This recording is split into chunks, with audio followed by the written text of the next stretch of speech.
Assalamualaikum warahmatullahi wabarakatuh. Pada hari ini Jumat 14 Juni 2024 kita kembali mengupdate terkait progres terbaru pembangunan di ibu kota Nusantara.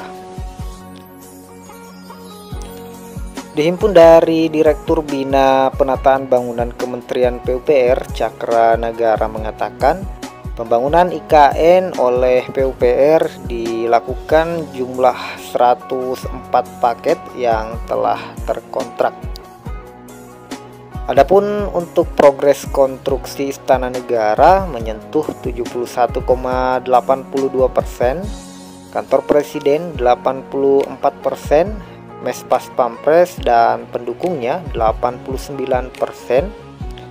Jadi semuanya sudah hampir selesai semua ya, kurang lebih rata-rata itu masih kurang sekitar 20% lagi, dimana dari segi durasi waktu itu juga semakin mepet, soalnya kita sudah berada di pertengahan bulan Juni, kemudian bulan depan Juli, dan di tanggal 17 Agustus nantinya akan dioperasionalkan proyek di KIPP ini, khususnya untuk bangunan yang dibangun di tahap pertama.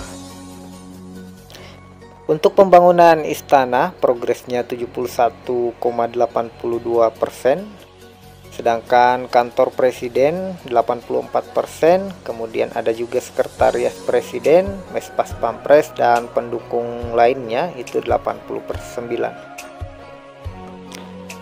Meskipun begitu, pembangunan IKN juga menemui tantangan yang cukup besar, terutama di sisi lingkungan dan keberlangsungan.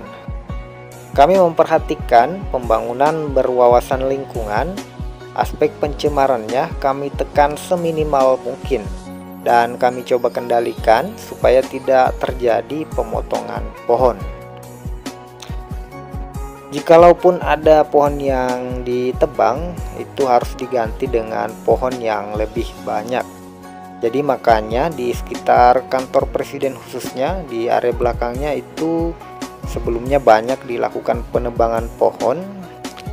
Meskipun pohon produksi ya, namun saat ini itu banyak ditanami pohon-pohon baru. Jadi sebenarnya IKN ini memang diusung sebagai ibu kota baru Indonesia dengan konsep Smart City. Kehadiran IKN diharapkan bisa mendorong transisi ekonomi hingga transisi energi yang ramah lingkungan.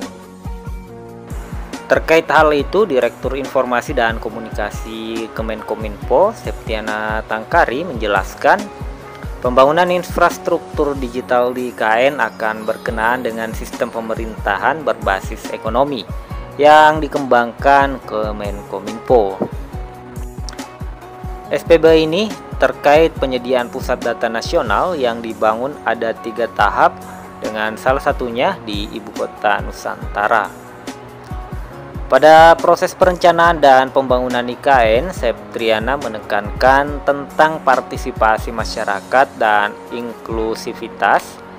Dia menjelaskan dalam lampiran Undang-Undang Nomor 3 Tahun 2022 tentang IKN bahwa salah satu indikator keberhasilan pembangunan adalah tingkat inklusivitas. Dalam hal ini adalah pengikutsertaan peran dan partisipasi masyarakat sebagai pelaku utama pembangunan. Selain itu, pembangunan IKN juga memegang prinsip green, smart, inklusif, resilient, dan sustainable. IKN diharapkan dapat menjadi sebuah lokomotif baru transformasi Indonesia yang berbasis inovasi dan teknologi, juga green economy.